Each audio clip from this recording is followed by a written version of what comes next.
58তম প্রকৌশলী দিবস উদযাপনের অংশ হিসেবে আগরতলার কৃষ্ণনগরের দশরথ দেব স্মৃতি ভবনে ত্রিপুরা প্রকৌশলী সোসাইটির পক্ষ থেকে এক অনুষ্ঠানের আয়োজন করা হয়।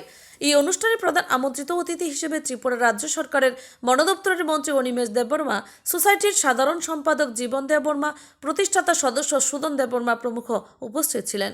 এই অনুষ্ঠান নিয়ে নিজের প্রতিক্রিয়া সংবাদ মাধ্যমের সামনে তুলে ধরতে গিয়ে বন দপ্তরের মন্ত্রী অনিমেষ দেববর্মা দাবি করেন, এই আয়োজন সত্যিকারের অর্থে গুরুত্বপূর্ণ।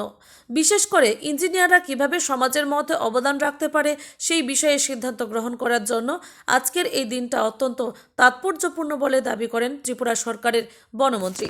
পাশাপাশি তিনি নিজে যেহেতু একজন ইঞ্জিনিয়ার, তাই তিনি নিজেও আজকের দিনে আলোচনায় অংশগ্রহণ করে গুরুত্বপূর্ণ বিষয় রাখতে চান, এমনটাই দাবি সামনে এসেছে।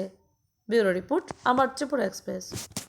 আজকে আলোচনা এবং ইঞ্জিনিয়ারিংকে সমাজের স্বার্থে কীভাবে ব্যবহার করা যায় সেই সম্পর্কে আমি নিজেও ইঞ্জিনিয়ার, আমি আলোচনা করব যে ইঞ্জিনিয়ারদের একটা বিশেষ ভূমিকা আছে এবং কি করলে সমাজের জন্য ভালো হবে এই দিকটাকে নিয়ে আজকে অরাজনৈতিকভাবে, অবশ্যই এটার মধ্যে কোনো রাজনীতি থাকবে না, অরাজনৈতিকভাবে ইঞ্জিনিয়ারদের নিয়ে আজকে সমাজের সাথে তারা কী কাজ করবে সেই বিষয়ে আমরা আলোচনা করব।